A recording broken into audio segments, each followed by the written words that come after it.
Hello everyone, welcome to today's session. I am Kajol and in this video we are going to discuss internal control. तो इसके previous video में हमने auditing के meaning को देखा था, ऑब्जेक्टिव्स एंड प्रिंसिपल्स और प्रोसेस ऑफ ऑडिटिंग को भी हमने डिस्कस किया था.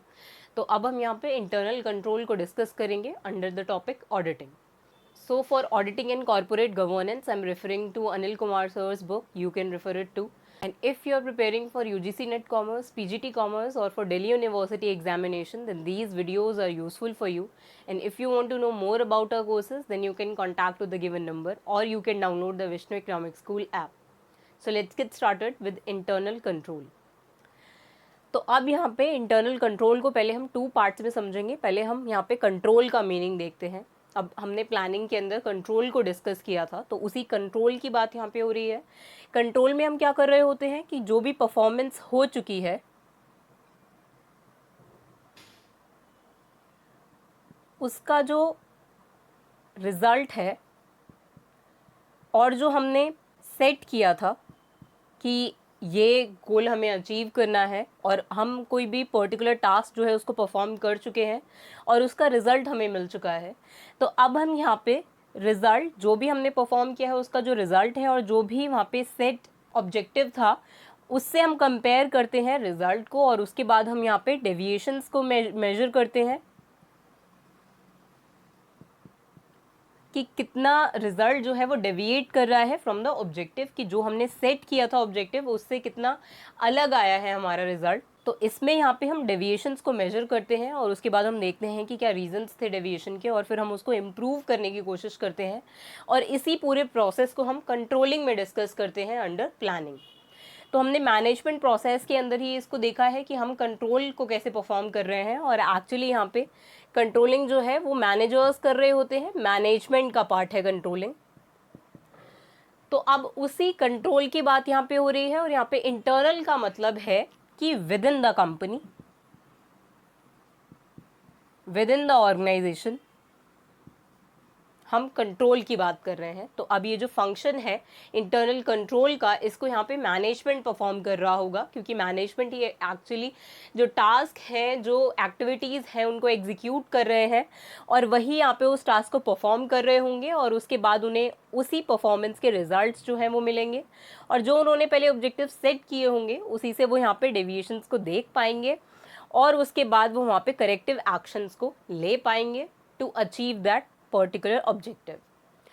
तो अब यहाँ पे इंटरनल कंट्रोल के अंदर policies and procedures adopted by management हम यहाँ पे देख रहे होते हैं कि कौन सी ऐसी पॉलिसीज हैं और कौन से ऐसे प्रोसीजर्स हैं जो मैनेजमेंट अडॉप्ट कर रहा है.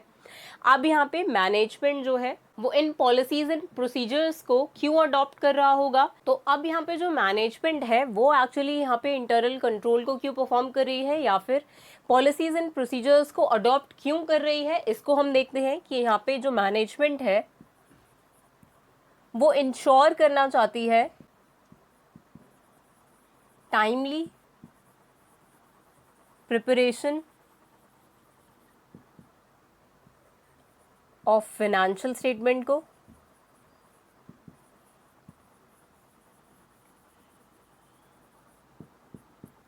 मतलब वो यहाँ पे ऐसी पॉलिसीज़ और प्रोसीजर्स को अडॉप्ट कर रही है जिससे वो ये इंश्योर कर पाए कि जो कंपनी के फाइनेंशियल स्टेटमेंट्स हैं वो टाइम पे प्रिपेयर हो पाए. तो और भी ऑब्जेक्टिव्स हो सकते हैं यहाँ पे इंटरनल कंट्रोल के कि यहाँ पर डिटेक्शन एंड प्रिवेंशन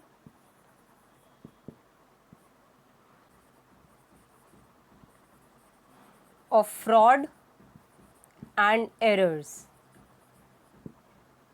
इसके लिए भी यहाँ पे इंटरनल कंट्रोल को यहाँ पे मैनेजमेंट जो है वो परफॉर्म कर सकती है कि वहाँ पे मैनेजमेंट को डिटेक्ट करना है और प्रिवेंट करना है कोई भी फ्रॉड या फिर एरर्स को. अब ये कैसे कर पाएगी management? Bye adopting internal control. कि यहाँ पे अब अगर ऐसा होता है कि कोई एरर हो जाती है तो वो कैसे डिटेक्ट हो पाएगी? जब वो इंटरनल कंट्रोल को परफॉर्म करेंगे, जब वो ये देख पाएंगे कि ऑब्जेक्टिव्स जो हैं, जो सेट किए गोल्स थे, उनसे कैसे परफॉर्मेंस जो है वो डेविएट हो रही है और इसके बाद वो वहाँ पे एरर्स को फाइंड आउट कर पाएंगे या कोई भी ऐसा अगर फ्रॉड हो रहा है कंपनी के अंदर तो वो उसको भी डिटेक्ट कर पाएंगे और फिर करेक्टिव एक्शंस को ले पाएंगे. और हो सकता है यहाँ पर एक्यूरेसी ऑफ अकाउंटिंग रिकॉर्ड्स को इंश्योर करने के लिए कि यहाँ पे जो अकाउंटिंग रिकॉर्ड्स मेंटेन किए जा रहे हैं कंपनी के अंदर या ऑर्गेनाइजेशन में, जो अकाउंटिंग ट्रांजैक्शंस हो रही हैं और उनकी जो रिकॉर्डिंग हो रही है बाद में, वो यहाँ पर एक्यूरेटली हो रही है या नहीं, उसमें कोई एरर्स तो नहीं हो रहे हैं, और वहाँ पे जो अकाउंटेंट्स हैं वो एक्चुअली वहाँ पे एक्यूरेटली उन ट्रांजैक्शन को रिकॉर्ड कर रहे हैं, उनमें कोई एरर्स तो नहीं हो रही हैं। जो डिफरेंट काइंड्स ऑफ एरर्स हमने डिस्कस किए थे, जिसमें हमने एरर ऑफ डुप्लीकेशन देखा था, एरर्स ऑफ प्रिंसिपल देखा था, तो ऐसी एरर्स को यहाँ पे अकाउंटेंट्स जो है वो एक्चुअली परफॉर्म कर रहे हैं या नहीं, एक्यूरेसी को मेंटेन कर पा रहे हैं या नहीं, ये भी यहाँ पर मैनेजमेंट देख पाती है इंटरनल कंट्रोल को परफॉर्म करके। और हो सकता है यहाँ पर एसेट्स को, जो कंपनी के एसेट्स हैं उनको सेफ गार्ड करने के लिए,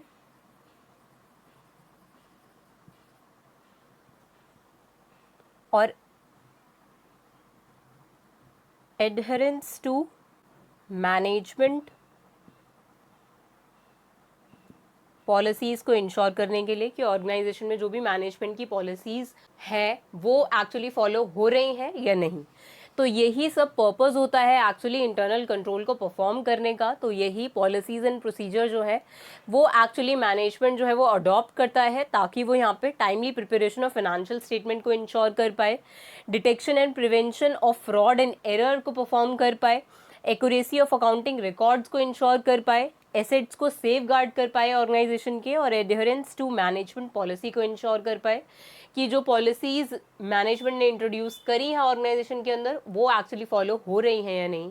तो इसीलिए यहाँ पर इंटरनल कंट्रोल को मैनेजमेंट परफॉर्म करता है, और ये एक इम्पॉर्टेंट फंक्शन है, क्योंकि इसी से यहाँ पर जो ऑब्जेक्टिव हैं कंपनी के वो अचीव हो सकते हैं, जब यहाँ पर मैनेजमेंट जो है वो इफेक्टिव कंट्रोलिंग करेगा, जो भी एक्टिविटीज़ ऑर्गेनाइजेशन के अंदर परफॉर्म हो रही हैं उनको एफिशिएंटली एंड इफेक्टिवली परफॉर्म करना जब मैनेजमेंट इंश्योर करेगा, तभी यहाँ पर कंपनी जो है वो ऑब्जेक्टिव्स को अचीव कर पाएगी। तो अब यहाँ पे जब सारे ही ऑर्गेनाइजेशन जो हैं वो यहाँ पे इंटरनल कंट्रोल को परफॉर्म कर रहे हैं, तो एक्चुअली ऐसे कौन से ऑर्गेनाइजेशन होंगे जो इंटरनल कंट्रोल को परफॉर्म करने के बाद भी फेल हो रहे हैं। तो अब इसका भी रीज़न है, क्योंकि यहाँ पे इंटरनल कंट्रोल की भी लिमिटेशंस हैं कुछ, तो उनको अब हम डिस्कस करते हैं कि क्या लिमिटेशन हो सकती है इंटरनल कंट्रोल की। अब जब हमने यहाँ पे देखा कि यहाँ पे timely preparation of financial statements को इंश्योर करना है और ऐसे ही सारी एक्टिविटीज़ को यहाँ पे इंटरनल कंट्रोल में परफॉर्म करना है, तो अब ये जो पूरा प्रोसेस है इंटरनल कंट्रोल का, ये टाइम कंज्यूमिंग हो सकता है, और इससे यहाँ पे मैनेजमेंट जो है वो एक्चुअली यहाँ पे इन एक्टिविटीज़ को परफॉर्म करते वक्त यहाँ पे अपनी जो उनके दूसरे इंपॉर्टेंट एक्टिविटीज़ हैं उनको अवॉइड कर देते हैं, और इससे यहाँ पर वो जो इंपॉर्टेंट एक्टिविटीज़ हैं वो परफॉर्म नहीं हो पाती, और इससे यहाँ पर ये जो रूटीन एक्टिविटीज़ हैं इनमें ही ज़्यादा टाइम लगता है मैनेजमेंट का, इन्हीं रूटीन एक्टिविटीज़ को इंश्योर करने के लिए। तो इसीलिए यहाँ पर जो इंटरनल कंट्रोल है वो टाइम कंज्यूमिंग प्रोसेस है, और वो यहाँ पे मैनेजमेंट का जो एनर्जी है उसको भी यहाँ पे इन्हीं रूटीन एक्टिविटीज़ में कंज्यूम कर लेता है, और यहाँ पे मैनेजमेंट जो है वो जो इम्पॉर्टेंट एक्टिविटीज़ हैं ऑर्गेनाइजेशन के अंदर उनको परफॉर्म करने के लिए वो फोकस नहीं कर पाते। तो यही यहाँ पर इंटरनल कंट्रोल का ड्रॉबैक है। और यहाँ पर ये एक कॉमन फैक्टर है कि अब अगर यहाँ पे मैनेजमेंट है और उसको यहाँ पर ये चार्ज दिया गया है कि उनको कंट्रोल परफॉर्म करना है, तो यहाँ पे मैनेजमेंट भी करप्ट हो सकता है, मैनेजमेंट भी यहाँ पर अब्यूज़ ऑफ अथॉरिटी को परफॉर्म कर सकता है। तो इसीलिए यहाँ पर इंटरनल कंट्रोल जो है वो ये इंश्योर नहीं करता कि अब मैनेजमेंट जो है वो सक्सेसफुल होगी ही, क्योंकि वो यहाँ पर इंटरनल कंट्रोल को परफॉर्म कर रही है और वो यहाँ पे डेविएशंस को मार्क कर रही है और उन पर करेक्टिव एक्शंस ले रही है। तो इसीलिए यहाँ पर इंटरनल कंट्रोल के भी ड्रॉबैक्स हैं। इसमें अगर मैनेजमेंट जो है वो अगर सिस्टम में बहुत चेंजेस करती है, फ्रीक्वेंट चेंजेस करती है कि उनको बेटर रिजल्ट्स जो है वो चाहिए, तो अब इस फ्रीक्वेंट चेंज से यहाँ पे सारे ही जो एम्प्लॉयज़ होंगे ऑर्गेनाइजेशन के अंदर वो उस चेंज को अडॉप्ट नहीं कर पाएंगे, और इसीलिए भी यहाँ पे जो इंटरनल कंट्रोल का वेरी पर्पज़ है वो यहाँ पे फुलफिल नहीं हो पाएगा, जो कि हमने यहाँ पे डिस्कस किया। तो ये सारी ही एक्टिविटीज़ जो है वही एफिशिएंटली परफॉर्म नहीं हो पाएंगी अगर हम फ्रीक्वेंटली सिस्टम को चेंज करेंगे इंटरनल कंट्रोल के। अगर यहाँ पर पॉलिसीज़ को मैनेजमेंट फ्रीक्वेंटली चेंज करती है, प्रोसीजर्स को चेंज करती है, तो इससे भी यहाँ पे इंटरनल कंट्रोल सिस्टम है वो अफेक्ट होगा, और इससे यहाँ पर इंटरनल कंट्रोल का जो पर्पज़ है वो फुलफिल नहीं होगा। तो यही थी यहाँ पे इंटरनल कंट्रोल की लिमिटेशंस। अब हम यहाँ पे डिस्कस करेंगे एलिमेंट्स ऑफ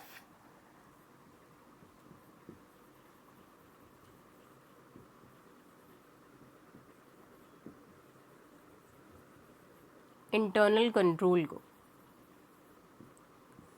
तो अब यहाँ पे 4 एलिमेंट्स हैं इंटरनल कंट्रोल के। फर्स्ट है यहाँ पे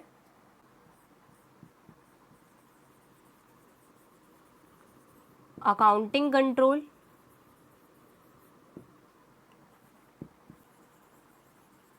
control environment,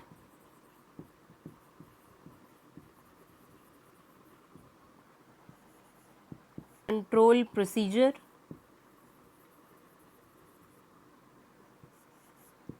and supervisory control.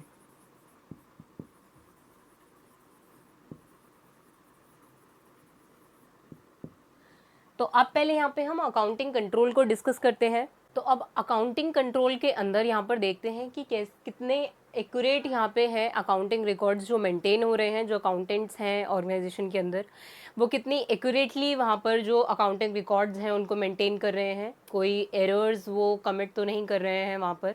तो ये सब यहाँ पे अकाउंटिंग कंट्रोल के अंदर इंश्योर होता है। इसीलिए यहाँ पर ये एक एलिमेंट है इंटरनल कंट्रोल सिस्टम के अंदर, जो कि यहाँ पे मैनेजमेंट परफॉर्म करेंगे। वो ये चेक करेंगे कि यहाँ पे टाइमली प्रिपरेशन जो है वो हो रहा है कि नहीं फाइनेंशियल स्टेटमेंट्स का, जो हमने यहाँ पर ऑब्जेक्टिव्स के अंदर ही देखा। Timely preparation of financial records, detection and prevention of frauds and error, accuracy of accounting records. तो ये सब यहाँ पर हम इंश्योर करते हैं अकाउंटिंग कंट्रोल के अंदर। मतलब मैनेजमेंट जो है वो ये इंश्योर करता है अकाउंटिंग कंट्रोल को परफॉर्म करके। तो बस हम यहाँ पे इसको सेपरेटली डिस्कस कर रहे हैं।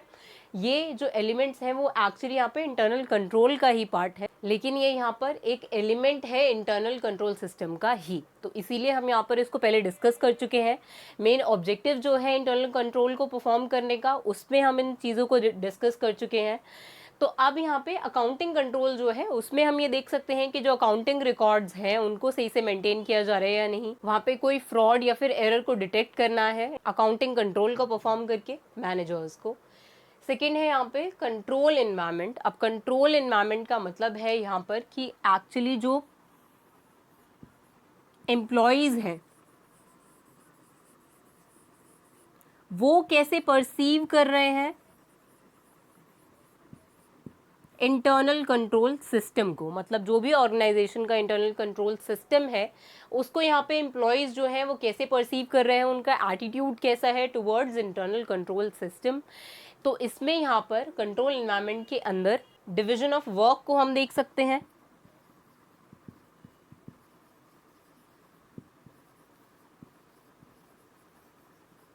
ये भी हम पहले डिस्कस कर चुके हैं, जिसमें हमने यहाँ पर एडहेरेंस टू मैनेजमेंट पॉलिसीज़ में देखा था इसको, कि यहाँ पे ऑर्गेनाइजेशन में जो एम्प्लॉयज़ हैं वो कितना एडहेयर कर रहे हैं या ओबे कर रहे हैं मैनेजमेंट के पॉलिसीज़ को। तो वही यहाँ पर है कि यहाँ पर एम्प्लॉयज़ जो हैं वो कैसे परसीव कर रहे हैं इंटरनल कंट्रोल सिस्टम को। और यहाँ पर डिवीजन ऑफ वर्क कैसा है, किस एक एम्प्लॉय को यहाँ पे कोई एक पर्टिकुलर टास्क जो है वो दिया जा रहा है उसकी स्पेशलाइजेशन के अकॉर्डिंग। तो ये सब यहाँ पे कंट्रोल एनवायरनमेंट का पार्ट होता है। और यहाँ पर जो इंडिपेंडेंस है बोर्ड ऑफ डायरेक्टर्स की वो भी आ सकती है। यहाँ पर मैनेजमेंट की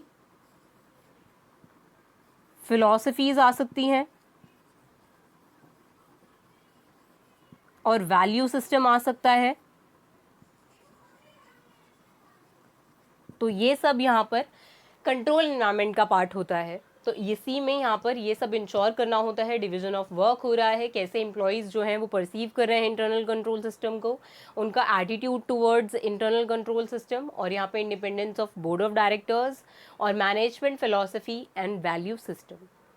नेक्स्ट है यहाँ पे कंट्रोल प्रोसीजर। अब कंट्रोल प्रोसीजर के अंदर यहाँ पर सारी पॉलिसीज़ एंड प्रोसीजर्स की बात हो रही है, जिसमें यहाँ पर हो सकता है कुछ रिस्ट्रिक्शंस हो,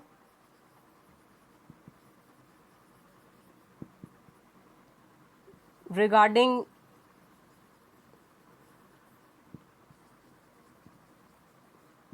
एक्सेस टू अकाउंटिंग रिकॉर्ड्स, और कुछ और भी जो इम्पोर्टेंट डॉक्यूमेंट्स हैं उनकी जो एक्सेस है उन पे कोई रिस्ट्रिक्शंस हो। तो ये सब यहाँ पर कंट्रोल प्रोसीजर के अंदर आता है कि क्या एक्चुअल प्रोसीजर है वहाँ पर, कौन सा एम्प्लॉय यहाँ पर उन अकाउंटिंग रिकॉर्ड्स को एक्सेस कर सकता है, कौन नहीं कर सकता, किसी भी पर्टिकुलर एसेट की एक्सेस या फिर अकाउंटिंग रिकॉर्ड्स की एक्सेस। तो ये सब यहाँ पर कंट्रोल प्रोसीजर के अंदर मैनेजमेंट इंश्योर करता है।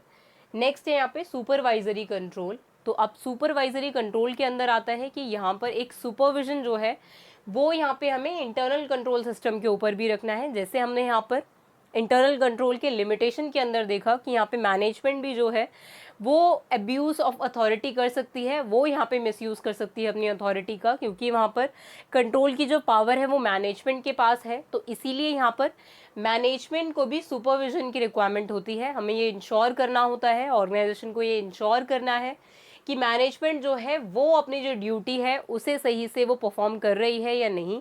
तो ये यहाँ पर सुपरवाइजरी कंट्रोल में देखा जाता है। यहाँ पर क्रिटिकल इवैल्यूएशन होता है इंटरनल कंट्रोल सिस्टम का। तो यही 4 एलिमेंट्स होते हैं इंटरनल कंट्रोल सिस्टम के अंदर: accounting control, control environment, control procedure and supervisory control. तो आई होप आप यहाँ पे एलिमेंट्स ऑफ इंटरनल कंट्रोल को समझ गए होंगे। तो अब हम यहाँ पर इंटरनल कंट्रोल एंड ऑडिटर को डिस्कस करेंगे कि यहाँ पे ऑडिटर का क्या रोल होगा अगर इंटरनल कंट्रोल जो है वो परफॉर्म हो रहा है ऑर्गेनाइजेशन के अंदर। तो अब यहाँ पे हम इंटरनल कंट्रोल एंड ऑडिटर का रिलेशन देखेंगे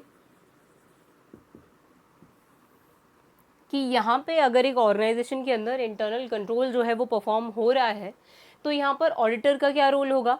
एक्चुअली यहाँ पे ऑडिटर जो है वो यहाँ पे कंपनी के इंटरनल कंट्रोल सिस्टम को स्टडी करेगा, और यहाँ पे अगर एफिशिएंटली इंटरनल कंट्रोल जो है वो परफॉर्म हो रहा है तो यहाँ पे ऑडिटर का जो वर्क है वो ईजी हो जाता है। यहाँ पे ऑडिटर जो है वो रिलाई कर सकता है ऑर्गेनाइजेशन के ऊपर कि वहाँ पे जो रिकॉर्ड्स होंगे ऑडिटर को जो एग्जामिन करने हैं वो ऑथेंटिक होंगे, वहाँ पे एफिशिएंटली मैनेजर्स जो हैं वो अपना वर्क परफॉर्म कर रहे हैं, इंटरनल कंट्रोल को परफॉर्म कर रहे हैं। तो इसीलिए यहाँ पे ऑडिटर जो है वो रिलाई कर पाएगा, ज़्यादा रिलायबल होगा जो ऑर्गेनाइजेशन के रिकॉर्ड्स हैं वो। लेकिन अगर यहाँ पे इंटरनल कंट्रोल जो है वो एफिशिएंटली परफॉर्म नहीं हो रहा है तो यहाँ पे ऑडिटर का जो वर्क है वो और टफ हो जाएगा। तो इसीलिए यहाँ पे ऑडिटर जो है वो इंटरनल कंट्रोल सिस्टम को यहाँ पे एग्जामिन करता है, और अगर उसको यहाँ पे रिलायबल लगता है कि वो इंटरनल कंट्रोल सिस्टम जो है वो ज़्यादा रिलायबल है क्योंकि एफिशिएंटली मैनेजमेंट वहाँ पे इंटरनल कंट्रोल सिस्टम को इम्प्लीमेंट कर रहे हैं, तो इससे ऐसा नहीं है कि ऑडिटर जो है वो अपनी रिस्पॉन्सिबिलिटीज़ को अवॉइड करेगा। मतलब यहाँ पर जो ऑडिटिंग का फंक्शन है वो उसको अब रिस्पॉन्सिबिलिटी के साथ परफॉर्म नहीं करेगा, क्योंकि उसे लगेगा कि यहाँ पे वो रिलाई कर सकता है मैनेजमेंट के एक्टिविटीज़ के ऊपर, उनके कंट्रोल सिस्टम के ऊपर। तो ऐसा नहीं होता, यहाँ पे ऑडिटर को फिर भी रिस्पॉन्सिबिलिटी लेनी होती है जो भी वो ऑडिटिंग परफॉर्म करेगा उसके लिए, और यहाँ पे फुल रिस्पॉन्सिबिलिटी होगी ऑडिटर की ही। अब चाहे उसने यहाँ पे वो जो कंट्रोल सिस्टम है उसको रिलायबल कंसिडर करा हो या नहीं, लेकिन वहाँ पे ऑडिटिंग की जो रिस्पॉन्सिबिलिटी होगी वो यहाँ पे ऑडिटर की ही होगी। वहाँ पे वो ये नहीं कह सकता कि उसने यहाँ पे क्योंकि इंटरनल कंट्रोल सिस्टम अच्छा था तो इसलिए उसने उतने रिस्पॉन्सिबली ऑडिटिंग के फंक्शन को परफॉर्म नहीं किया। तो ऐसा नहीं होगा, यहाँ पे बस ऑडिटर जो है उसकी रिलायंस इंक्रीज हो जाएगी ऑन द कंपनीज रिकॉर्ड्स। इसीलिए ऑडिटर को यहाँ पे इंटरनल कंट्रोल सिस्टम जो है उसको इवैल्यूएट करना चाहिए किसी भी ऑर्गेनाइजेशन के अंदर। और यहाँ पे वो उस इंटरनल कंट्रोल सिस्टम को कैसे इवैल्यूएट कर पाएगा, इसके कुछ टूल्स हैं यहाँ पर, जिनमें से फर्स्ट है नरेटिव रिकॉर्ड। तो अब यहाँ पे नरेटिव रिकॉर्ड्स के अंदर ये एक comprehensive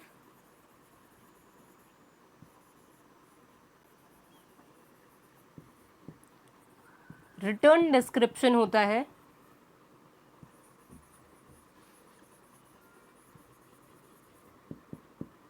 of internal control system of an organisation.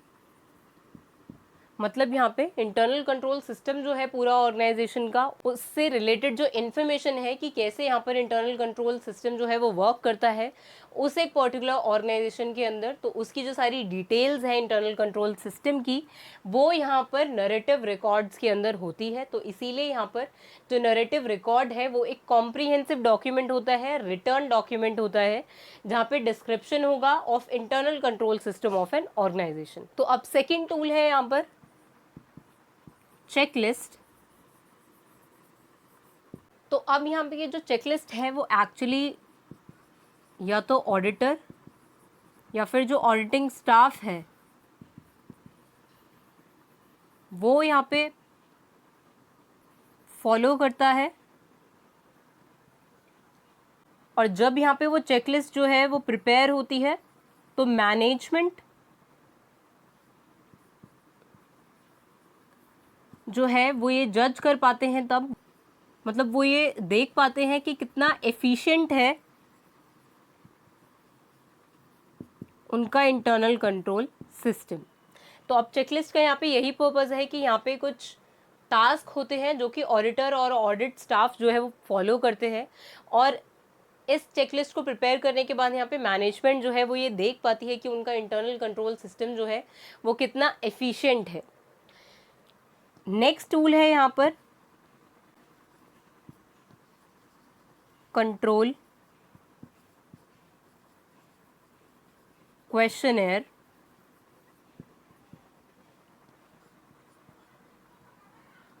तो अब यहाँ पर ये जो इंटरनल कंट्रोल क्वेश्चनेयर है ये यहाँ पे ऑडिटर प्रिपेयर कर सकता है। अब क्योंकि ऑडिटर जो है वो यहाँ पे इवैल्यूएट कर रहा है इंटरनल कंट्रोल सिस्टम को, तो इसीलिए यहाँ पर ये जो इंटरनल कंट्रोल क्वेश्चनेयर है वो ऑडिटर प्रिपेयर कर रहा होता है। और यहाँ पे ये क्वेश्चनेयर जो है वो एम्प्लॉयज़ जो होंगे ऑर्गेनाइजेशन के अंदर जो भी इन्वॉल्व है इंटरनल कंट्रोल सिस्टम में, या फिर कोई भी रिलेटेड या कंसर्न एम्प्लॉयज़ हैं, उनको यहाँ पर ये क्वेश्चनेयर दिया जाता है टू फिल।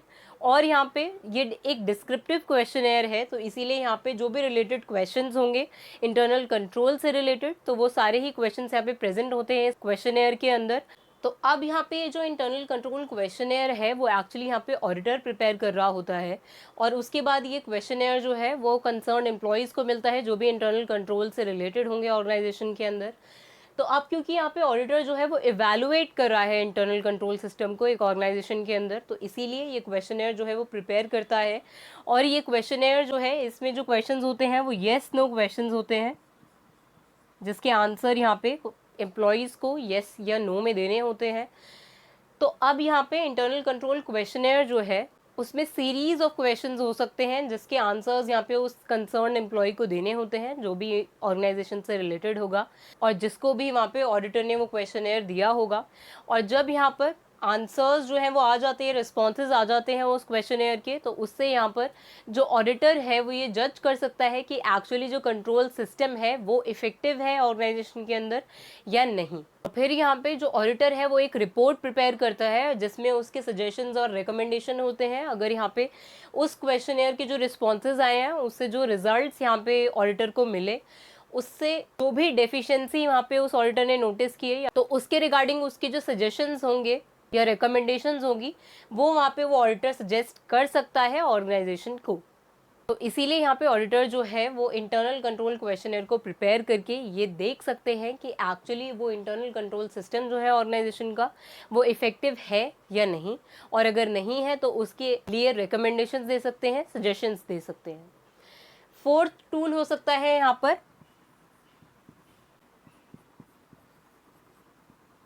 Flow chart. अब ये एक ग्राफिकल रिप्रेजेंटेशन हो सकती है, जो भी सिस्टम होगा, कंट्रोल सिस्टम होगा ऑर्गेनाइजेशन के अंदर, किस एम्प्लॉय के अंडर कौन सा एम्प्लॉय है, क्या कंट्रोल सिस्टम है पूरा, तो वो यहाँ पे एक फ्लो चार्ट के थ्रू जो है, सिंबल्स के थ्रू जो है वो देख सकता है ऑडिटर। तो अब फ्लो चार्ट का यूज़ करके भी यहाँ पे जो ऑडिटर है वो इंटरनल कंट्रोल सिस्टम को देख सकता है ऑर्गेनाइजेशन के अंदर। उससे यहाँ पे सिंबल्स के थ्रू यहाँ पे ऑडिटर को पता चल जाएगा कि एक्चुअली जो कंट्रोल सिस्टम है वो कैसा है, कौन से कंट्रोल्स जो हैं वो एम्प्लॉय करे हैं ऑर्गेनाइजेशन ने, तो वो सब यहाँ पे फ्लो चार्ट से ऑडिटर जो है वो देख सकता है।